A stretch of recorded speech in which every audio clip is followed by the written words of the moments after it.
ஏசப்பா விடுதலை ஆகிட்டாரு, அவர் தான் காப்பாற்றினார். நம்ம தெய்வங்களை கைவிட்டுருச்சு, ஏசு காப்பாற்றிட்டார். இயேசுவே மகிமை.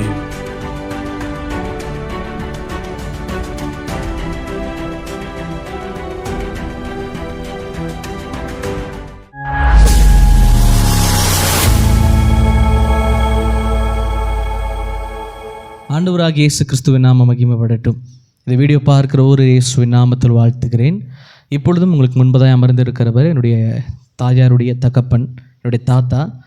நாங்கள் இயேசுவை ஏற்றுக்கொண்ட ஆரம்ப நாட்களிலே அவர் ஒரு ஜாதகம் பார்த்து, ஒரு மந்திரம் பார்த்து குறி சொல்லுகிறவர் இருந்தபடினாலே, ஏன் இயேசுவெல்லாம் ஏற்றுக்கொள்கிறீங்க, அவர் ஒரு வெளிநாட்டு தெய்வம், நம்முடைய தெய்வம் இருக்குன்னு சொல்லி பல முறை அவர் சொல்லியிருக்காரு.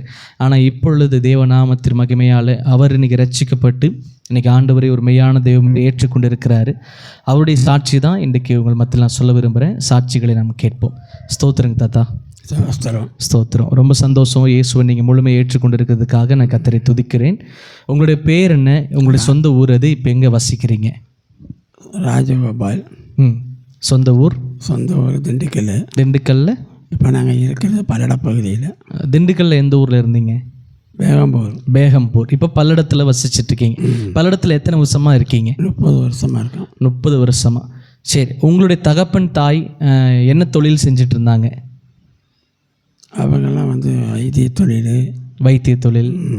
அப்புறம் அவ்வளோதான், அந்த தொழில் தான் பண்ணேன். வைத்திய தொழில் அப்படின்னா நாட்டு மருந்து வைத்தியம். ஆமாம். அந்த ஊரில் இருக்க ஜனங்களுக்கெல்லாம் அந்த நாட்டு வைத்தியம் மருந்து கொடுக்கறது, அந்த மாதிரி விஷயங்கள்.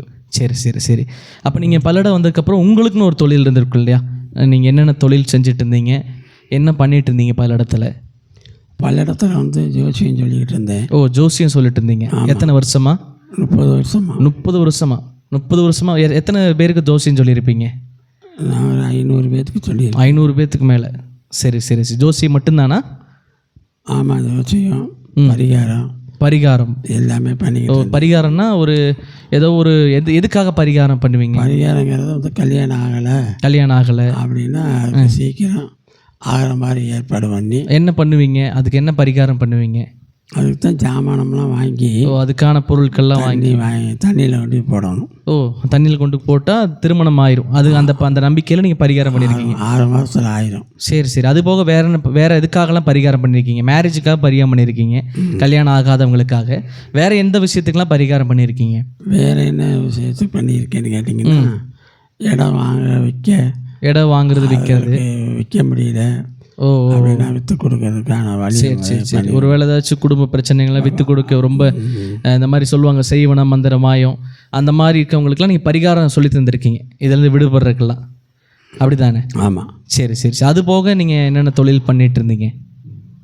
அதுக்கு போக அந்த ஜாஸ்தி மந்திரவாதிகளெல்லாம் சுற்றி கோயிலுக்கு எல்லா ஆளுகளையும் பழகி வச்சுருக்கேன்.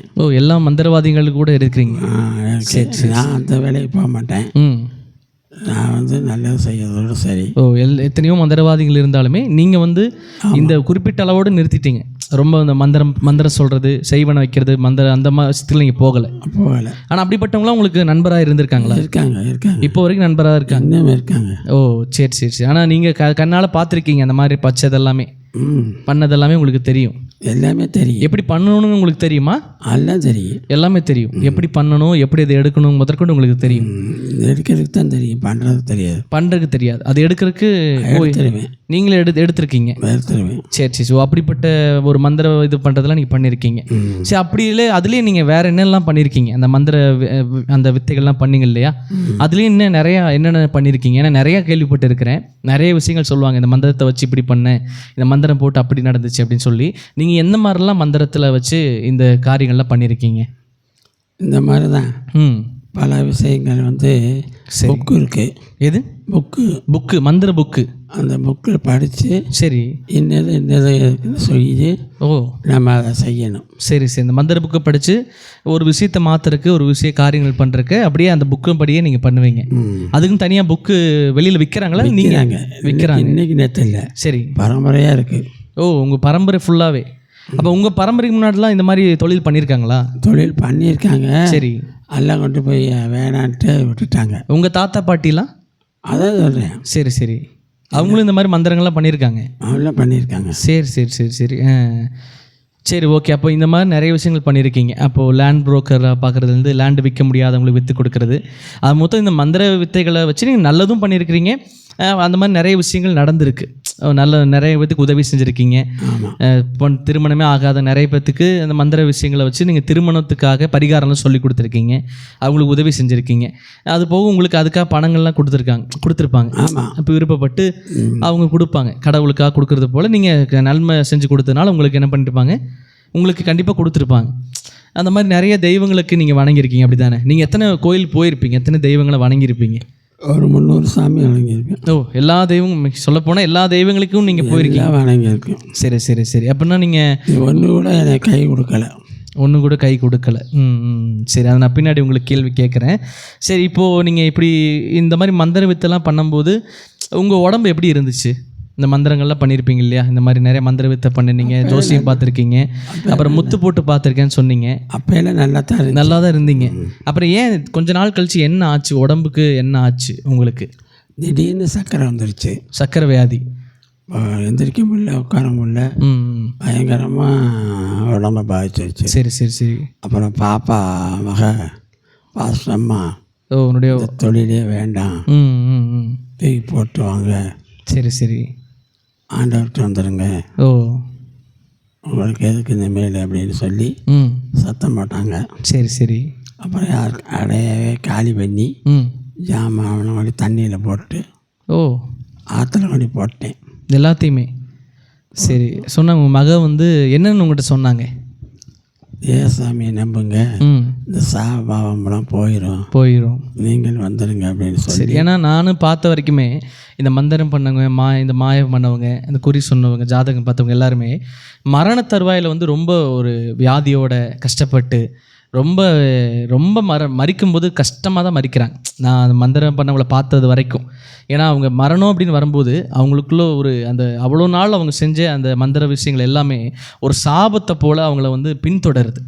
அப்போது நீங்கள் உங்கள் அம்மா என்னுடைய அம்மா என்ன சொல்லியிருப்பாங்கன்னா, நீங்கள் இயேசு ஏற்றுக்கோங்க, இயேசு சாபத்தையும் பாவத்தையும் மாற்றுகிற ஒரு தெய்வம், அதனால் நீங்கள் என்ன பாவத்தில் இருந்தாலும் சாபத்தில் இருந்தாலும் இயேசு உங்களுக்கு ஒரு மாற்றத்தை தரவர். அப்படி சொன்ன உடனே உங்களுக்கு என்ன தோணுச்சு? முதல்ல சொன்ன உடனே ஏற்றுக்கிட்டீங்களா?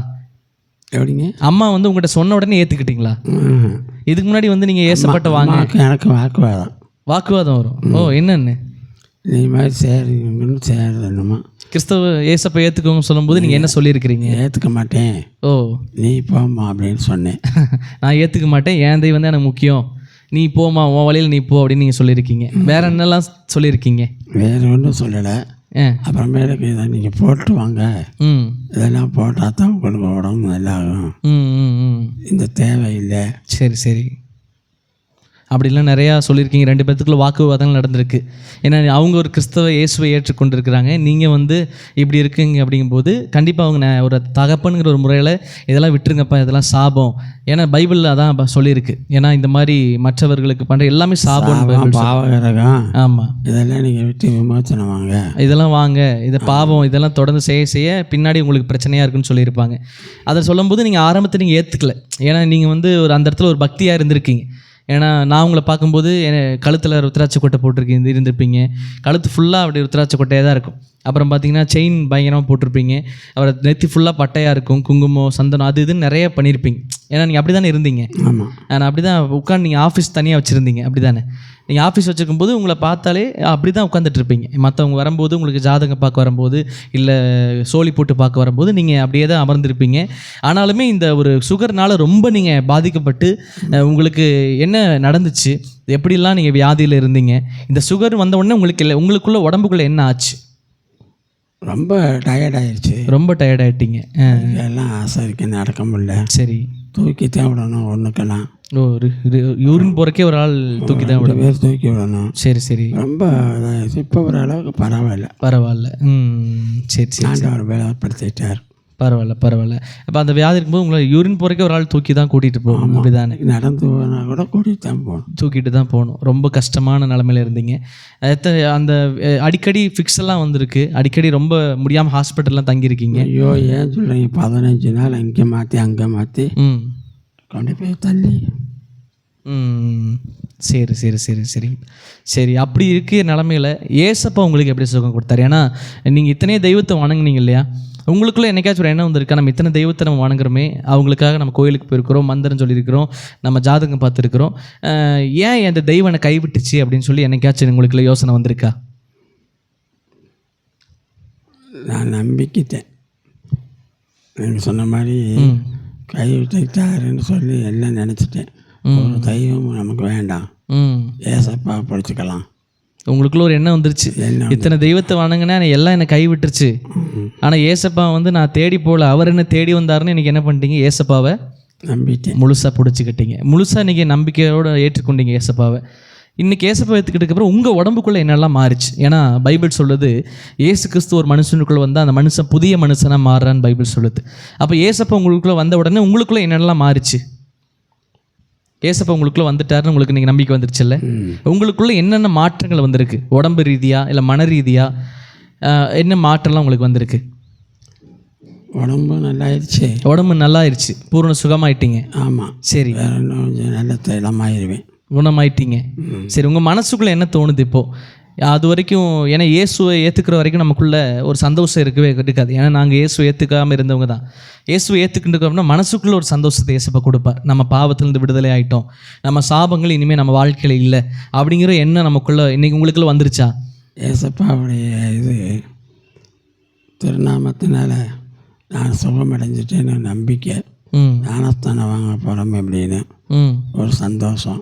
சரி, அந்த சந்தோஷம் உங்களுக்குள்ள வந்துருச்சு. அதான் பைபிள் வசனம் சொல்லுது, குமாரன் உங்களை விடுதலையாக்கினால் மெய்யாகவே விடுதலையாவீர்கள்.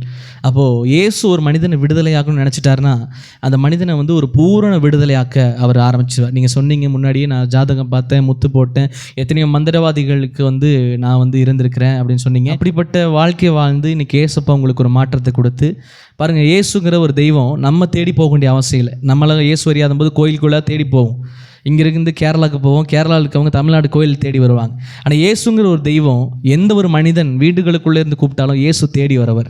அப்போ நீங்கள் இது கோயிலுக்குள்ளே தேடி போய் நேசித்த தெய்வம் உங்களை கைவிட்டுருச்சு, ஆனால் நீங்கள் தேடி வராத உங்களுடைய பெண் கும்பிட்ட ஒரு மெய்யான ஒரு இயேசு கிறிஸ்துவ உங்கள் வாழ்க்கையில் இன்றைக்கி சுகத்தையும் ஒரு விடுதலையும் கொடுத்துருக்கார். சரி, இன்றைக்கி இயேசு நீங்கள் முழுசாக ஏற்றுக்கொண்டீங்க. இன்னையிலேருந்து இயேசுக்காக எப்படிப்பட்ட வாழ்க்கை வாழணும்னு உங்களுக்குள்ள ஆசை இருக்குது? ஏசப்பாக்காக நீங்கள் என்ன பண்ணலாம்னு நீங்கள் ஆசைப்பட்றீங்க? இது வரைக்கும் செஞ்ச சாவ பாவங்கள்லாம் விபத்துக்காக நல்ல முறையாக இருக்கணும். இதெல்லாம் இது வரைக்கும் நான் இந்த பாவத்தில் வாழ்ந்துட்டேங்க. நீங்கள் குடிகாராக இருந்திருக்கலாம், ஒருவேளை இப்படிலாம் பாவ வாழ்க்கை தான் வாழ்ந்துட்டு ரொம்ப பாவ வாழ்க்கையில் இருந்தீங்க. இனிமேல் அந்த பாவ வாழ்க்கையை என்ன பண்ண மாட்டீங்க நீங்கள்? அது வேண்டாம். ஏசு எனக்கு மாற்றத்தை கொடுத்துட்டாரு, ஒரு தெய்வத்தை நான் அறிஞ்சிக்கிட்டேன், இனிமேல் என்ன பண்ண மாட்டேன், நான் அதை நான் செய்ய மாட்டேன். நீங்கள் முடிவு எடுத்துட்டீங்க. சரி, ரொம்ப சந்தோஷம். இயேசு உங்களுக்கு மறு வாழ்வை கொடுத்துருக்கிறாரு. இந்த வீடியோ பார்க்குறவங்களுக்கு நீங்கள் என்ன சொல்ல விரும்புகிறீங்க? ஏன்னா இயேசு ஏற்றுக்கிட்ட உடனே உங்கள் லைஃப்பில் ஒரு மாற்றம் வந்துருச்சு. ஏன்னா நீங்கள் உயிருள்ள சாட்சியை நீங்கள் உட்காந்துட்ருக்கீங்க. அதே போல் இங்கே வீடியோ நிறைய பேர் பார்ப்பாங்க, உங்கள் நிலைமையிலேயே உங்களை மாதிரியே பிரச்சனையோட, உங்களை மாதிரியே வியாதியோட, உங்களை மாதிரியே நிறைய மரண தருவாயில் நிறைய பேர் வீடியோ பார்ப்பாங்க. அவங்களுக்கு நீங்கள் என்ன சொல்லலான்ட்டு இருக்கீங்க இயேசுவை பற்றி? நிறையா சொல்ல வேண்டியது இருக்குது. கர்த்தரை பற்றி நீங்கள் நம்புங்க. கர்த்தர் உங்களுக்கும் சகல காரியங்களும் கர்த்தர் சுகம் கொடுப்பார். சரி, ஓகே. ஆண்டவராகிய இயேசுவின் நாமம் மகிமைப்படட்டும். என்னுடைய தாத்தாவோட சாட்சி கேட்டிருப்பீங்க. அவர் கடந்து வந்த பாதைகள், அவர் இயேசுவை அறிவதற்கு முன்பதாக எப்படி இருந்தார், இன்றைக்கி இயேசுவை ஏற்றுக்கொண்டு இருக்கிறாருங்கிறது எனக்கு மிகுந்த சந்தோஷம். ஏன்னா எல்லாருமே பல தடவை சொல்லியிருக்கிறாங்க, முதல்ல உங்கள் சொந்த குடும்பத்திற்கு ஊழியம் செய்யுங்க, அப்புறம் மற்றவங்க எல்லாத்துக்கும் செய்யலான்னு உலகத்தில் சொல்லுவாங்க. அதை பார்க்கும்போது நான் யோசிக்கும் பொழுது கஷ்டமாக இருக்கும். என்னோடய தாத்தாவே இப்படி இருக்கார், அவர் ஜாதகம் பார்க்குறாரு, மந்திரம் பார்க்குறாரு, அப்படிங்கும்போது எனக்கு ரொம்ப கவலையாக இருக்கும். ஆனாலுமே இன்றைக்கி அவர் இயேசு முழுமையாக எனக்கு நம்புகிறது, இன்றைக்கி யாருமே சொல்லி கொடுத்து யாருமே பேசலை. ஏன்னா அவர் முழு மனதோடு அவர் இருதயத்தில் இருக்கிறத இன்றைக்கி பேசுகிறாரு. அவருக்குள்ள ஒரே நம்பிக்கை, நான் இயேசு இன்றைக்கி ஏற்றுக்கொண்டேன், நான் இன்றைக்கி இயேசுக்காக வாழ போகிறேன், நான் சுவிசேஷம் சொல்ல போகிறேன்னு சொல்லி இந்த சாட்சியை கூட நாங்கள் எடுக்கணும்னு நாங்கள் சொல்லலை. என் தாத்தாவே ரொம்ப நாட்களாகவே நான் சாட்சி சொல்லணும்னு அவர் சொல்லிகிட்டே இருந்தார். தேவன் அவருக்கு பூரண சுகத்தை கொடுத்தாரு. காலெல்லாம் பயங்கர சுகர் வியாதினால் பாதிக்கப்பட்டு காலை எடுக்கணுங்கிற நிலைமைகள்லாம் வந்துச்சு. ஆனாலும் தேவன் அவர்கள் மேலே எப்படி இப்போ பாவிகளை சிநேகிக்கிறதான இயேசு உலகத்தை ரட்சிக்க, பாவியை ரட்சிக்க தான் உலகத்தில் வந்தார். அவர் என்னதான் வந்து இயேசு அறியாதவராக இருந்தாலுமே ஒருவரும் கெட்டு போவது கர்த்தருடைய சித்தம் அல்ல. அதனால் அவர் மேலே தேவன் அன்பு வைத்து அவரையும் தம்முடைய பிள்ளையை இன்றைக்கி மாற்றி இருக்கிறாரு. அவர் தன்னை இயேசுக்கு ஒப்பு கொடுத்திருக்கிறாரு. இதை பார்க்கிற தேவ பிள்ளைகளே, உங்கள் வாழ்விலும் உங்களை சுற்றி ஒருவேளை சாபங்கள், பாவங்கள், பின்தொடர்கிற காரியங்கள் ஒருவேளை இருக்குமானால் ஆண்டவராகிய இயேசு கிறிஸ்து அதை மாற்றக்கூடிய வல்லமை உள்ளவர். நீங்களும் இயேசுவை நம்பி உங்கள் வாழ்வை இயேசுக்கு ஒப்பு கொடுப்பீர்களானால் உங்கள் வாழ்விலும் ஒரு அற்புதத்தை இயேசுவால் செய்ய முடியும். God bless you.